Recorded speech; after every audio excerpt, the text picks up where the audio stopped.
1993, Jason Goes to Hell. Talk about how you were on that project and how that all came about. Let the people know. I had spent most of my life surrounded by my best friend was a guy named, and his dad is Sean S. Cunningham, who directed him 13th, and I was a permanent fixture in their family. And in fact, I worked professionally early on. I worked as an editor. I did a bunch of other stuff, PAing for him. And in fact, he was one of the first supporters of the first theatrical company that I created in Connecticut. And when I graduated from NYU Film School, I won Best Picture there, and told me, come to LA, be my bitch for a year, and I'll give it.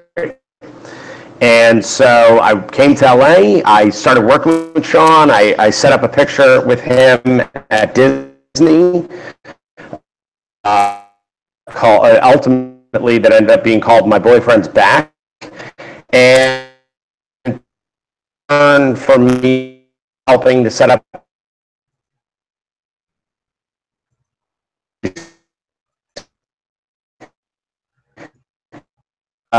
was the youngest of my major students to make a major motion picture.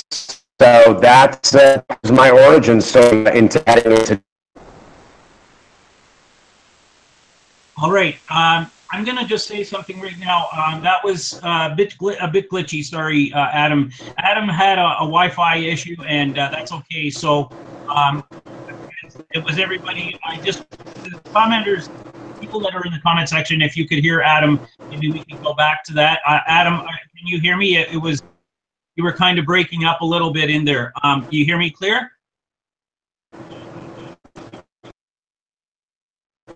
I sure can.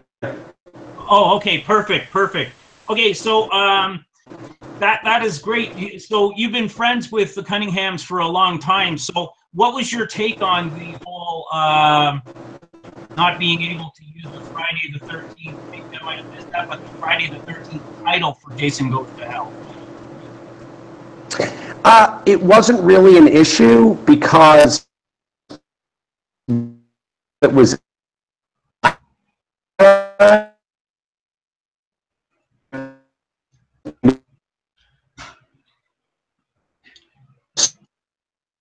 Movie.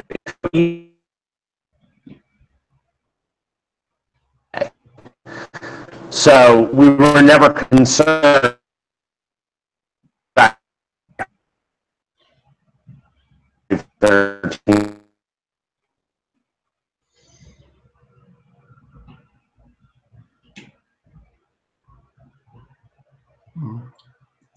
I'm sorry, frozen up there. We're just talking about how he knew the Cunninghams, Sean S. Cunningham from Friday the 13th part all the way through. Sean Cunningham, everybody knows. I'm sorry. It was, there's no picture. Yeah, it's, I'm sorry, Adam. You know what? We did this. We worked the kinks out on this last night, and it went really well. So, Adam, are you still with us?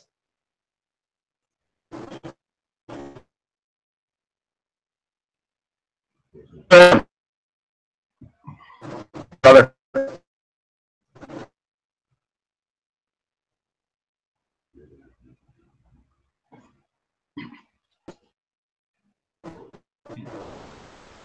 Okay, let's see. Are you there? Good.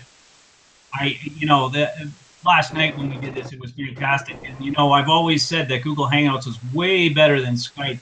So I'm sorry. Can you guys please in the comments section, please let me know if you can hear Adam at all. Oh, there you are. I'm right here, brother.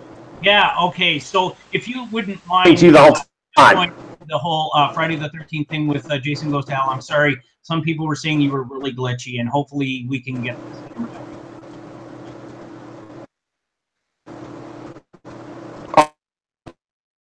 this. What had happened with Jason Goes to Hell Yeah.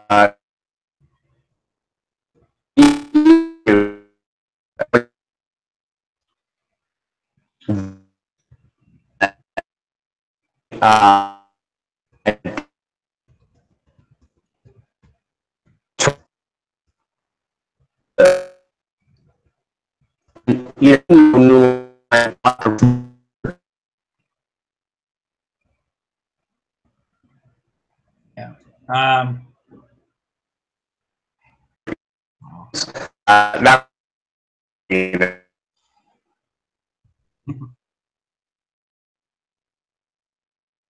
All right. So let's move on to. I'm really, really sorry, Adam. I apologize about what's going on here. It's so, and they're saying there's no image of you either. You want to? I have an idea. I'm going to talk to the people, and then if you wanted to kick out perfectly.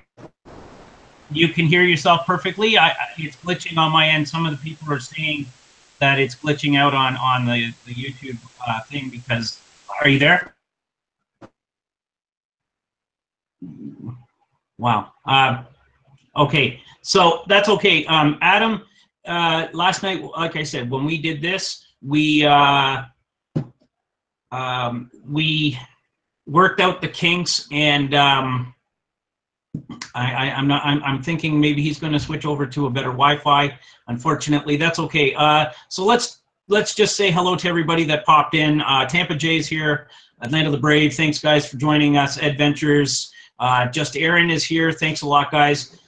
If there's any kind of questions, it is kind of bad when these things happen. The Wi-Fi kind of goes down on everybody, but no audio. I know.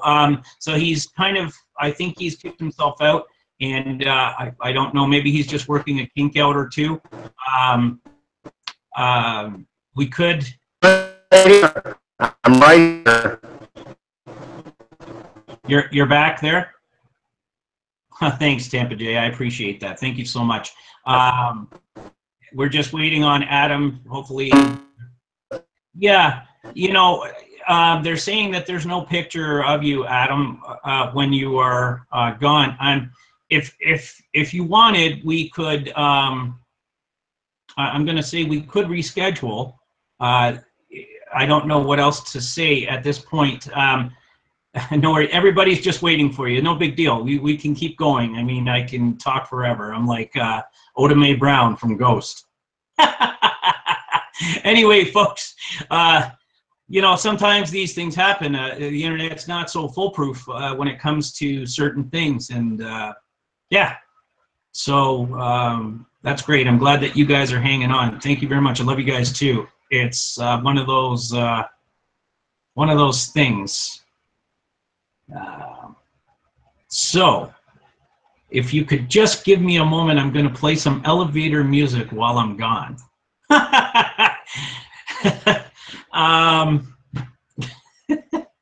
Just let me give me okay. It's a live broadcast. Anything can happen live, man. It's awesome. What do you guys think of the background? Hey, it looks great. I know Jerry Potter, he did an amazing job, of course. Tribulation Studios, guys. And that's okay. We can always work this out with Adam at some other point. We could do that. That would be a great idea. I'm gonna touch base with him right now as I'm talking to you guys, and I can't see him. No, I'm just gonna, let's see. I will ask Adam to, we could do a phone call, and I'll ask Adam to call me. Let's see. And then maybe we'll do it that way.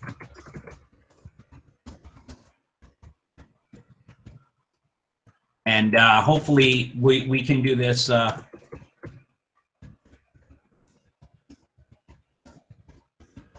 We can do this via the phone, and that's a great idea. I was going to do that, hoping that his internet would kick in, and it's okay, no big deal. You know what, guys? Like I said, these things happen, and I'm holding it together. Hey, you know what? Maybe there's some really, see, you know what? I think it's these two right behind me that are just really, no, this one too. Maybe the pumpkin, who knows? Let me see. So, let's see. I'll just wait on and see if he'll get back to me. If you give me 1 second, I'll be right back, guys. I apologize. Just enjoy the scenery. Don't eat anything off the table.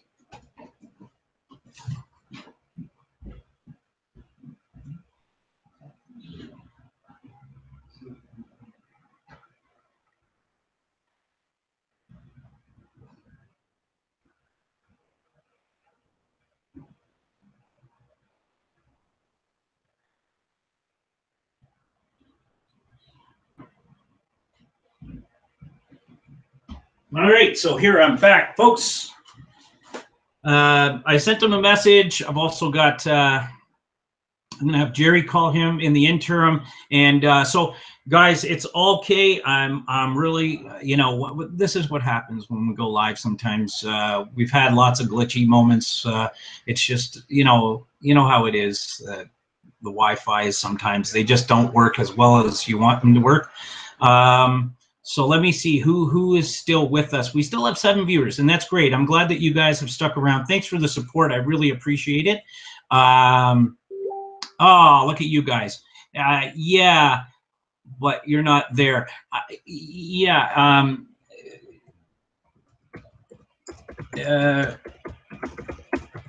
Let me see. So there you go. Adam has gotten back to me. I really appreciate it. And yeah. Yeah, I blame the pumpkin too. I blame him on the. Yeah, absolutely. Why don't we get on speaker with Sean live right now? Just 1 sec, guys. I have him on the other phone, and I'm sure you're listening. Okay. Hi, Adam.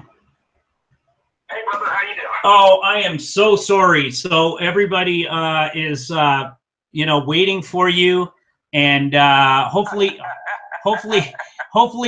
everybody can hear what you're saying. So I'm going to put you close to the speaker, and let's see if we can get through this. Okay, so we can start, you know, again, let's just go over, first off, you guys, okay, I want to ask everybody, can you hear Adam? That's all I want to ask everybody, and let's see what they say. Oh, all right. So, okay. If you want me to talk for a second, can you hear me? Yeah, it says I can hear him. Great, awesome. All right, so let's go through this. All right, so essentially we were just talking about the Cunninghams and how you knew them. So let's just go over that because that's where you glitched out. Sure, no problem. I knew the Cunninghams because Noel Cunningham, Sean Cunningham's son, was my best friend since we were 6. And so I was kind of a permanent fixture in their home, and I did some PA work for them, and Noel and I were always writing scripts to give to his dad, to have him critique them. And by the time I was 15, I actually ended up starting my own theatrical company in Connecticut, and Sean actually helped support that company. He was amazing to me. So in the middle of that, I was doing all kinds of readings. I did the first reading of the first Nightmare on Elm Street script with Sean and with Wes. Just did a lot of amazing stuff around their home. And when I went to NYU Film School, I won Best Picture there.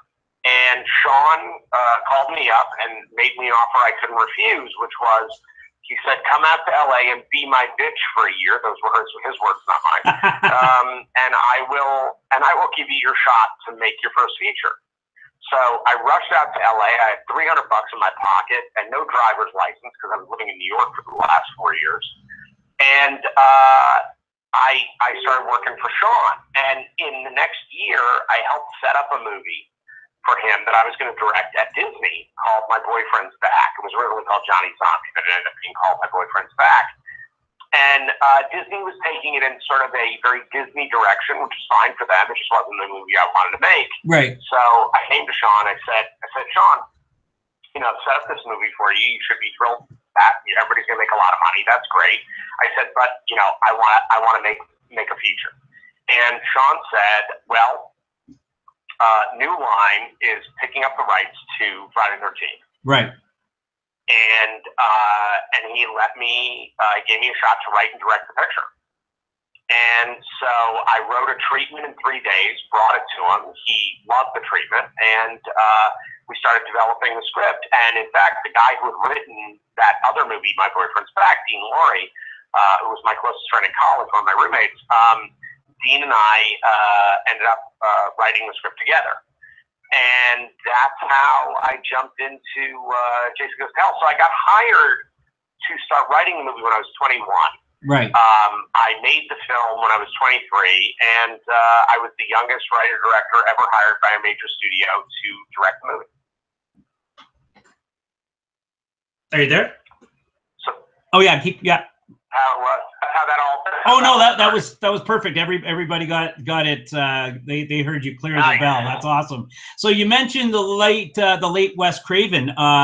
What was it? What was the experience working along with him? And unfortunately, he's no longer in the scene. And I got to meet Robert Englund, but yeah, with Wes, talk a little bit about Wes Craven and how he was.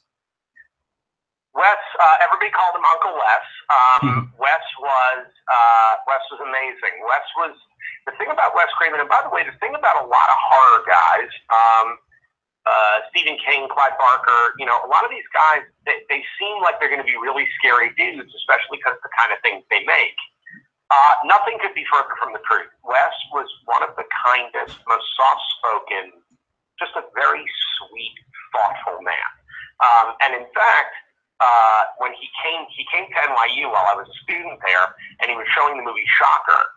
And when he walked in the room, he saw me in the middle of the room, and again, I'm a freshman in college, and he yells out, he goes, "Adam!" And he comes up and gives me a hug in front of the rest of the class, which to some people made me super cool. Everybody else hated my guts from that moment forward. But Wes was a doll. He was a sweetheart. Look, Sean was terrific, especially when I was growing up. He was like a second father to me. And, I was surrounded by these incredibly talented, interesting people who made movies, and it's what inspired me to make movies. No, wow, what a story! It's amazing because I've met a lot of the people from the horror community, and you think like a Kane Hodder or I haven't met Kane. I'm going to meet him in November, but you think about these guys being his monsters, and it's like deep down they are the sweetest guys or sweetest people you'll ever meet, women, whatever. It's you bet. and you look at the other side of things anyway. Well, we won't go into that, but you're right. You're right. It's the people who get to get past all that darkness. Those of us that get to play in the world of darkness, we get it out of our system. So we end up being kind of sweet, kind people. Where a lot of people who make comedies can be really not fun to be around. Yeah. They're constantly up. They don't get to exile those demons. So we get to do that, which is, I think, helpful psychologically, that's for sure. Oh, yeah, no, absolutely. So I mentioned to a couple of people that you were going to be on the program, and the person had asked me, they said, I mean, it's a tough one to say, but I'm sure I know the answer already. Which franchise is better, Nightmare or Friday? Oh, come on. Yeah, that's not for me. Okay, we don't even have to go into it. Wait. I will say this. What's cool about the Nightmare franchise, and it is cool, the thing that's cool about the Nightmare franchise is that it's magical. So you can kind of do anything you want, which, by the way, was why I created a mythology for Jason Goes to Hell, because for my money, Friday the 13th did not have a mythology. It had a simple story about a mother whose child drowned. She comes to kill all the campers because they didn't protect her child in her mind. And then her son somehow rises from Crystal Lake after being drowned for 30 years? What? So for me, I said, okay, there's got to be a mythology here. And I actually tried to bring the Friday the 13th franchise closer to the Nightmare on Elm Street franchise simply by giving it some magical elements. Right. And but yeah, the Friday the 13th franchise kicks the Nightmare on Elm Street franchise's butt. Well, there you go. There you go. So you heard it. You heard it right from Adam Marcus himself. That's right. This whole Friday the 13th thing, you know, being this month, did you by any chance get a chance to see the movie Never Hike Alone, the one that was on with Vincent DeSante, who was on my program a couple weeks last? Had him on Monday the 16th. What did you have a chance to see that movie at all? Yeah, and I thought it was terrific. You thought it was good, eh? Did you see any? Do you see it going forward to anything else? Because I asked Vincent, and we spoke behind the scenes, obviously, and he gave me his thoughts. Obviously, everybody keeps asking him a sequel. Do you have any advice for him? Look, my advice for him is he's got talent, and I think that movie shows that he has talent. And quite frankly, look, the Friday 13th franchise is having tough days right now.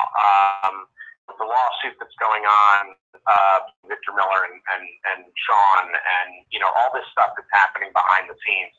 And quite frankly, Paramount shelved the latest reboot of Friday the 13th this year already. My advice to him is, dude, make other movies. Like, get away from Jason. Jason's awesome. I hope that we get to get more of him in the future. But start to create your own thing, because he's got a voice, and he should use it to make awesome movies, because he's already showing that he can do the job. Right. So my advice to him is, jump on and make your own franchise and create your own characters. Sit around waiting for Jason's dance. It's going to be a rough road for that series right now, and so I would really, I would recommend doing his own thing, because he's really talented. Right. Yeah, and absolutely what he did to that. I mean, turning the whole thing around and bringing it to it was an organic feeling. We brought us back to Friday the 13th Part 1. Kind of thing. I told him that. I said, it really had that amazing flavor, and you're right. He's very talented for sure. So let's tell a little backstory. Give a little backstory about Jason Goes to Hell and how you did get the gig again. I'm not sure if we totally got everything on that with the glitch. So did I ask you that? Okay. Yeah. I mean, look. The way I got it was, I had won Best Picture at NYU, and Sean really, he was excited about working with me, and he let me roll with the movie because he saw in me something that he had seen earlier in Steve Miner, who directed Part 2 and Part 3. In fact, we both had the same nickname around the office. And I think Sean, was giving me a shot to really become a filmmaker. So, I had lived with the franchise my whole life. I love the franchise, and I love the character. And in the new direction, he wanted to get the hockey mask out of the movie. I know recently he's denied that claim. It's not true. He wanted to get the hockey mask out of the movie, and made the comment to me. And I said, okay, I'll figure out a way to get it. Here's the thing. I'm a huge Jason fan. So by the end of the movie, I brought the hockey mask back into the movie. Right. Quite frankly, another thing that a lot of people think was somehow handed to me, which it was not.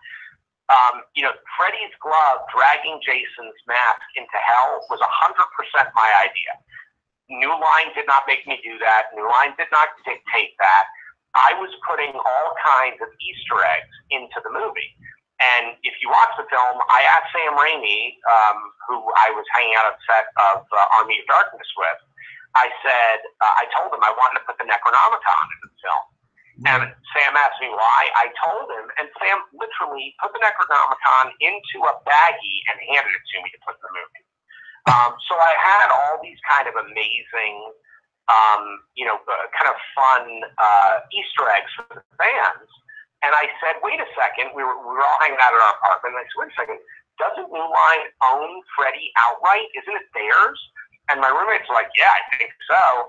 So I called my two executives, Mike DeLuca and Mark Gordesky at New Line, who are amazing filmmakers. Yeah. And I said, guys, can I have the glove? And they were like, "What do you want to use it for?" And I told them what I wanted. I told them what I wanted the ending to be. And the next thing you know, to my set comes this wooden box, this very important wooden box, the actual glove from production. And the fun thing is that Kane Hodder, who plays Jason in my film, also got to play a security guard in the film, and he played a third character in the film, which is he played Freddy Krueger. So he's the guy who actually dragged the mask down into hell. So Kane is actually 3 different characters in Jason Goes to Hell. But yeah, that's that story came from myself and my partner Dean Worry, and then the whole team at Cunningham Productions, or a lot of people, Louis Abernathy was there, Noel, Sean, everybody contributing and helping to build this film, to give the fans something different and to give them a mythology. Absolutely, and what if it was like, now we're gonna get a Freddy versus Jason? You bet. And that's what happened. And I got to interview Ken and Robert while they were here at Niagara Falls. Singer, man, he's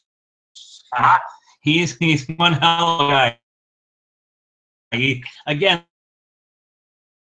I only do an interview. I said, Robert, would you do an interview? Would you get in on it? And he says, yeah, if Ken will do it. So it was fantastic that I got that opportunity. I'm going to move from what you said, 3 monsters, a security guy, Kane Hodder, Jason, as well as Freddy Krueger, and moving on to Texas Chainsaw Massacre 3D and Dan Yeager. Sure. Dan's the man. Yeah. Man. He's awesome. It's great awesome because guy. For sure. I already told you last night that I'm gonna meet them coming up. Frightmare here in Niagara Falls is gonna be great. So I'm gonna talk to Kane and tell him how great this was in this interview, but as well as Dan. So talk a little bit about the 3D and how you got that, how that gig all came about. Well, that came about in a little bit more of a standard way. Deborah and I, my wife, Deborah is my writing partner. The two of us were represented at Evolution Entertainment, which was they're also Twisted Pictures, and they were really interested. They were helping to make the new Texas Chainsaw movie. Every big horror writer in town wanted the gig. In fact, there were 17 different pitches they heard on this movie. Oh wow! And Deborah and I were the 17th pitch. But man, did we want that movie! Like, I was excited about it. I knew how we wanted to go with it and what direction we wanted to move in. And I really wanted to work with Lionsgate because I'm a huge fan of the people over there. So Deb and I, we wrote a 15-page treatment. This was, by the way, we had 2 weeks to prep. So we wrote a 15-page treatment, and then we wrote the first 10 pages of the screenplay because we knew they had to move quickly. They had to get this thing into production. And we were so excited that we just gave them all this material and gave them this pitch that they loved. And we beat, the other 16 writers or writing groups to get the job, which was exhilarating and awesome. And we were up against amazing writers, people we have tremendous respect for. And so yeah, we started writing for Lionsgate. Now, originally, it was going to be a $20 million Lionsgate production, and then it changed, and it ended up being a buy from Lionsgate where they were going to put the movie out. So they suddenly had to make the movie for less than half the money we had written it for, which was very complicated and strange kind of set of circumstances. And especially when you're doing a 3D movie that is tons of effects. So it became more about ingenuity and how to tell the story in a more down and dirty way, which is, by the way, that's what I do. I know how to bring something in for a budget. That's kind of what I do. Right. So so that was sort of the origin of Texas Chainsaw, which was a great film to be on, and great people worked on it. And Dan's amazing. I mean, he was a great Leatherface. He's just the best. Yeah, and look, we also go ahead. We got to work with Gunnar. We got to work with Gunnar Hansen on the movie, who's terrific, and Marilyn Burns is in the movie. Like, we got to really pay homage to Tobe Hooper. And again, Tobe, by the way, Tobe, God rest his soul, another genius we just lost. Yeah. Tobe loved our script. I mean, really loved the script. So, and called us to tell us, which was amazing. Like, that's one of the great moments of our lives, actually. So,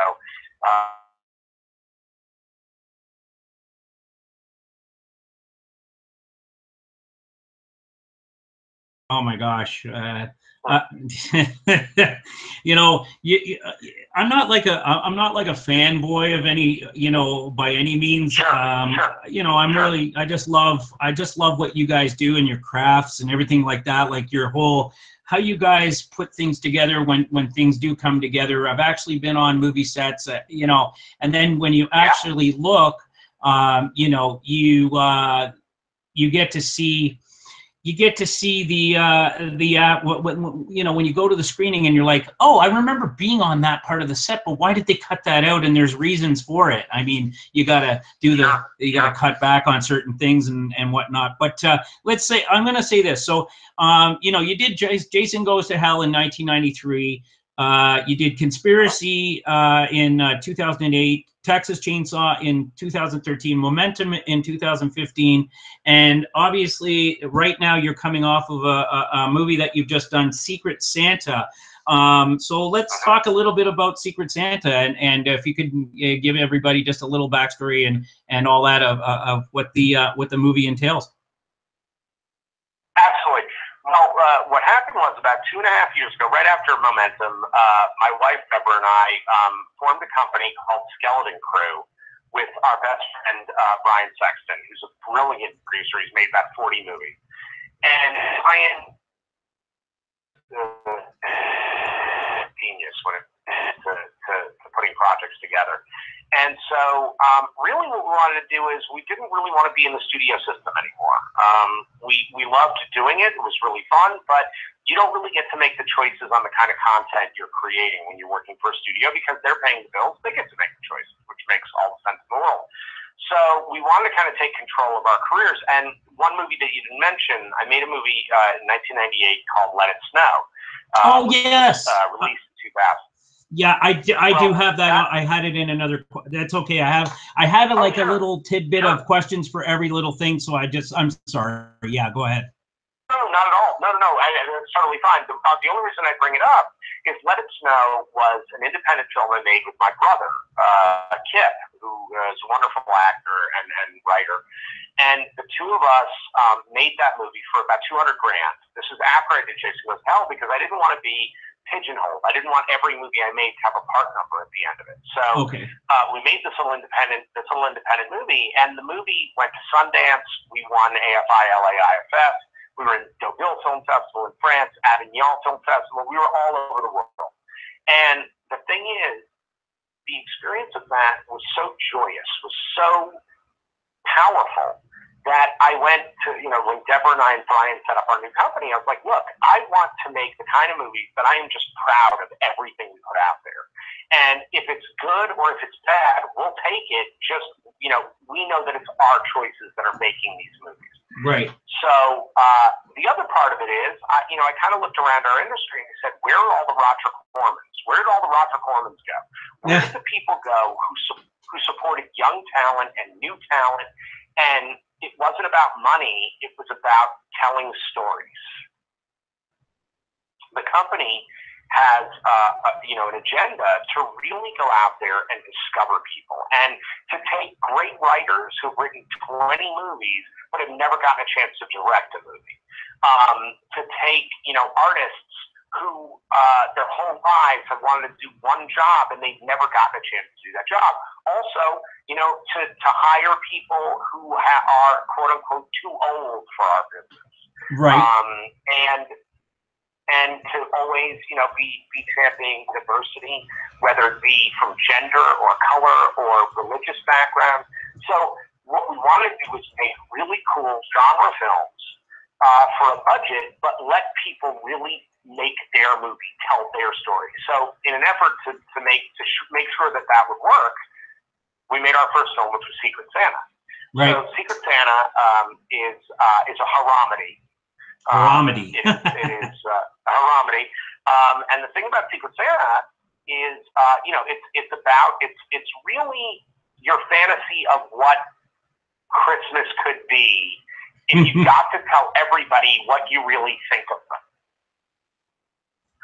So it's about this family that gets together for Christmas on Christmas Eve for this big dinner, and for some reason, everybody starts telling the truth, almost uncontrollably telling the truth. And after they say what they want to say, they start doing what they want to do to each other. Right. And this becomes a massacre at the Christmas dinner table. So it was this opportunity to make something that was sort of funny and still horror and cynical and really gory. And what's been amazing, we just got back from Spain. We were at the Sitges Film Festival. We were an official selection at the Sitges Film Festival, which is incredible. Right from The Shape of Water. So we're an amazing company, right? It was their 50th anniversary. So we just got back from that. We are right now in Houston doing Houston Horror-a-thon tomorrow night. Houston Horror-a-thon, this weekend we're at LA Comic-Con showing the film at LA Comic-Con, and then next week we're at the Portland Film Festival. We've been invited to half a dozen other film festivals, but I can't say yet because they haven't announced, so they're not allowing me to spill the beans. The movie is just taking the festival world by storm. We just got our first review, which is a 5-star review out of England, from an amazing critic who I'm a huge fan of, and he gave us this incredible write-up. The movie is this tiny little film that I am more proud of than anything else I've ever accomplished. Sounds one. I've seen the preview, obviously, with our promo that we did, and thank you very much to Jerry. Jerry did a wicked job. Jerry Potter at Tribulation Studios. He did a wonderful job. Jerry kills it on those promos. The guy is super talented. Oh, yeah, thanks. I will definitely let him know, because he's. Anyway, yeah. Enough said. Exactly. you hit the nail on the head. So one more question. I'm just going to run down the line here. I think. Let me see. Someone said I'm watching. Jason Goes to Hell right now. I've always wondered the inspiration for the possession of Jason. Okay, so somebody wanted to know the idea and the whole possession of Jason in Jason Goes to Hell. So if you could just briefly answer that. Sure can. It actually goes back to the Necronomicon that I borrowed from Sam Raimi. Here's the thing. My feeling about the movie, and this is what Jason Goes to Hell was going to be the most logical Friday the 13th film. That was the idea. And I know that sounds crazy because it's got such crazy stuff in it, but indulge me. The opening of the film, my feeling was, okay, this guy has killed over 130 people inside of a tiny window of time over a few years. Right. Eventually, the feds are going to be given that case because that's a serial killer. Yeah. So they set up a sting with this young woman, and Jason falls for it. And then the feds surround him, and they blow him up. Right. They get rid of this nuisance. They kill the maniac. Great. Now, here's the thing. Because the original Friday the 13th was about a mom who is then wreaking vengeance for her dead child. But this little boy has been hiding in the waters of Camp Crystal Lake for 30 years. Yeah. So how did that happen? So my feeling was, okay, using the Necronomicon, which I put into the Voorhees house, my idea was always, okay, so Pamela Voorhees, Jason's mother, makes a deal with the devil and brings her son back to life, brings back the one thing, the one person she couldn't live without, which is her little Jason. But of course, he comes back as, for my money, one of the evil dead or a zombie. Okay?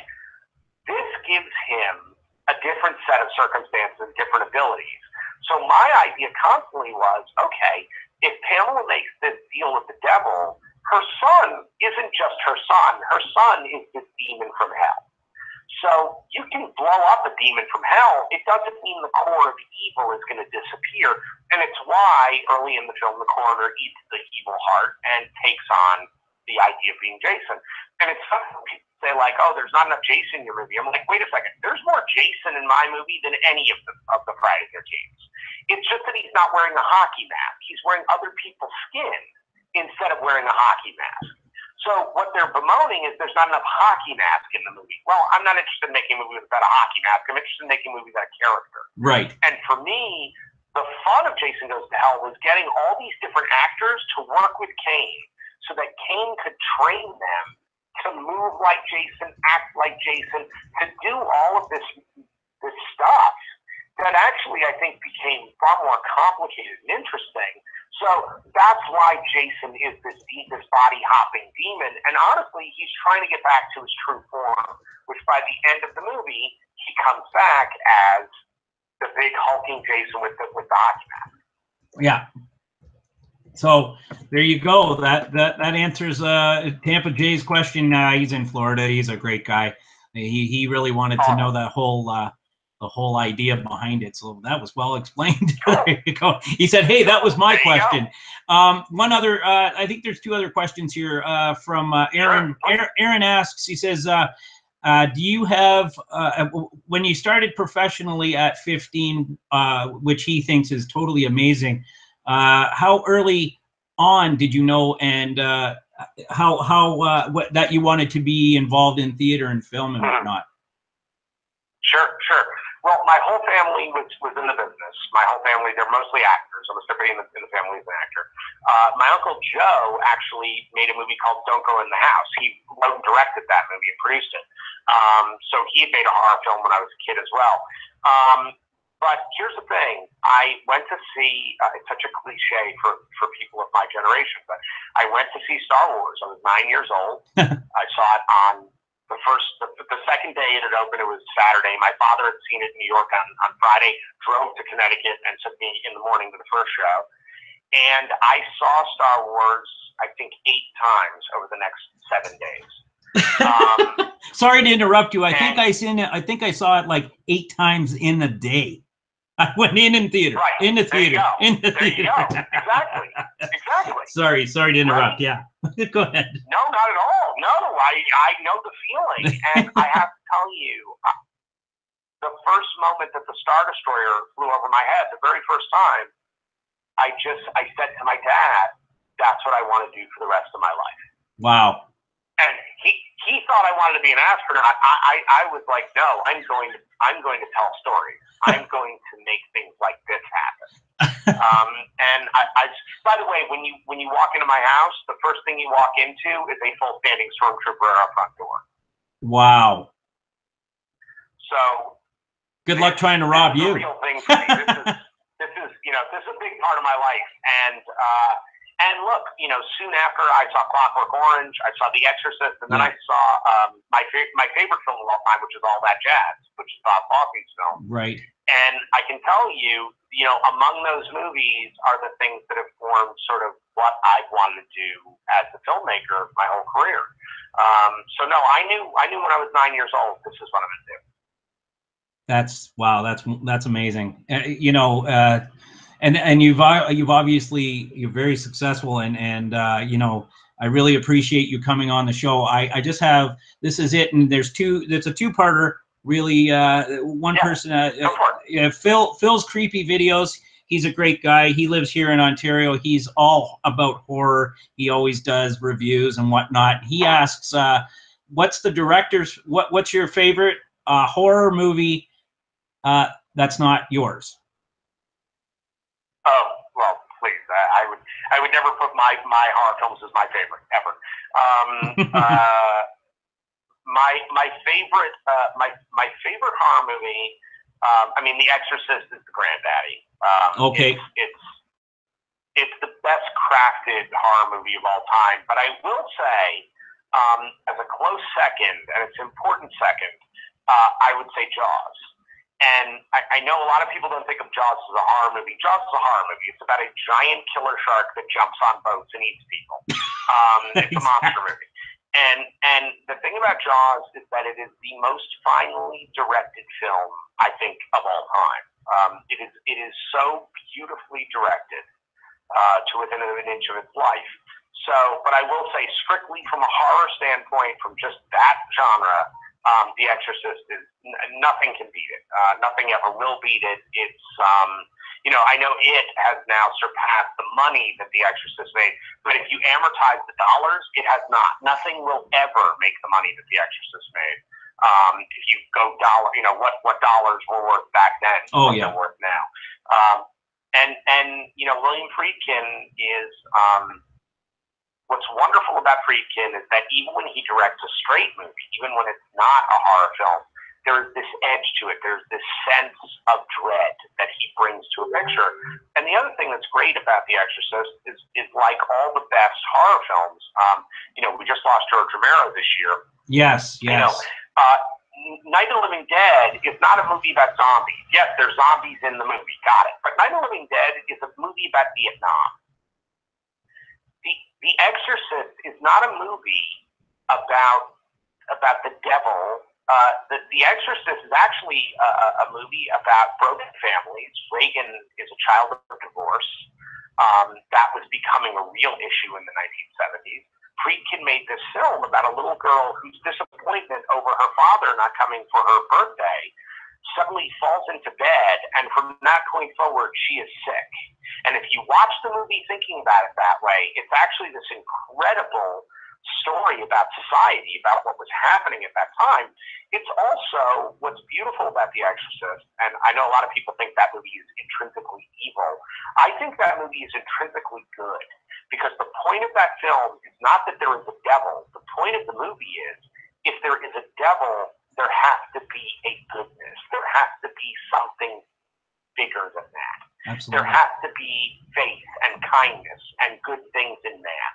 And it's kind of an incredibly inspiring, hopeful, very positive movie that happens to have a little girl who's possessed by the devil. Right. And it's scary. It's scary as hell. It's just a scary movie. It's still scary. Oh, don't even go there. It still scares me. Oh yeah, don't even go there. Reagan's face in the movie. Yeah. Oh, you bet. that whole face. Every time, even now, when I look at it on the internet, sometimes I have to shy away because it's. You know, that was an integral part of the movie that just. I 100% agree with you. So that was that question. My final question, actually, there's one more, and then one more from Jerry would like to know, actually. He was just asking, you know, well, it was kind of what we both, okay, first off, is there anything you'd like us to say to Kane and Dan Yeager while they're here in Niagara Falls? Or should we say that when we're off air? No, they're like, I gotta tell you, Kane and I have already planned to work together again. We've got a couple things that I want to do with Kane. Kane is truly one of the best guys I've ever worked with, and that there's no hyperbole about that. He's a lovely man. He is incredibly talented, and he just cares about these movies. So I love Kane. I really do. I love the guy with all my heart. Dan, who I've spent a lot less time with, we've done a bunch of signings with him. He couldn't be more of a gentleman, absolute sweetheart, kind of a gentle giant. And again, so talented. These guys, they just have so much to offer.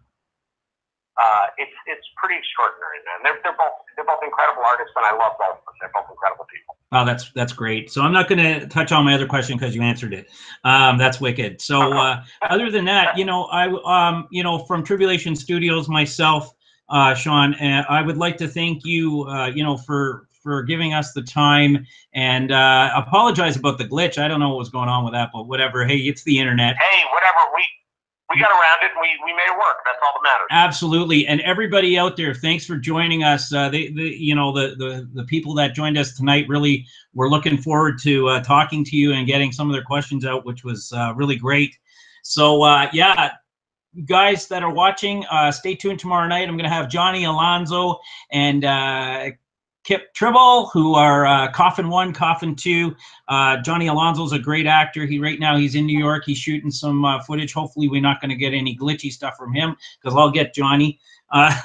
He's a good buddy of mine, and it's great. So tomorrow night, 9:30 p.m. Eastern. Thank you all, guys. Thanks for joining me. As like I always say, be good to one another, and you know, we will see you tomorrow night with Johnny and Kip. Is there anything that you'd like to say to anybody? A final word, Adam, to all these great people that joined us this evening, and anything you'd like to say? Yeah, well, I'd just like to say to you and to Jerry, thank you for inviting me onto your terrific show, and all the work you guys do on the promos and pushing this stuff. It's I got to tell you, there's, you know, we in the industry, we need people like you who bring excitement to the work that we're doing and who give us a voice out in the social media realm. You guys are really the thing that is making my job possible, and getting people to see, you know, the work that we're doing. And to the audience, I mean, first off, thank you guys for being here. It's amazing that you took the time out to listen to the ramblings of a guy who likes to make horror movies. But also, you know, it's, look, you know, my company, Skeleton Crew, is, you know, we're a tiny, you know, star in a firmament that is full of a lot of other stars. And I got to tell you, you know, as we're moving forward on this journey, come out and see Secret Santa. If you see us, you know, at a festival, if you see us at a screening someplace near you, come out, meet us, talk to us, come see the movie. And when it's out there, you know, eventually on VOD and Laserdisc, and I mean, Laserdisc, Blu-ray, you know, check it out. Check the movie out, and let me know what you think, man. I'm a filmmaker who wants to get better with every movie. I want to be a better storyteller, and that only happens if my communication with the people who love these movies continues to be strong and wonderful. So again, Sean, thank you so much for giving me a platform and giving all of us filmmakers a platform to really showcase our work. Absolutely. And that was one other thing too. Can you please just mention to everybody where they could find you, if there was any, you know, your website, Skeleton, if you can just... Absolutely. Yeah. Absolutely. The movie is secretsantathemovie.com. So that's where you can find stuff about the film. But for me, check me out at Adam Marcus on Facebook. Also Skeleton Crew at Facebook. And then Skeleton Crew Pro on Instagram and Twitter. So at Skeleton Crew Pro on both of those platforms. Or you can find me at Adam Marcus 13 on Twitter as well. Amazing. I will post. That's where we are. That's great. I will definitely post all those links. You know, I'll share out all the stuff. Awesome. And anytime you see, you can post on our walls, whatever you want to do on Facebook. My Facebook is your Facebook, my friend. Hey, everybody. Thanks a lot. I'm waving to everybody. I know you can't see it right now, Adam. And see you guys tomorrow night. And as I think there's a guy out there who says it, Boogeyman Ben, he says, stay scared, everybody. I had to just steal that from him. He's a good guy as well. Anyway, you guys take care. We'll see you guys tomorrow night.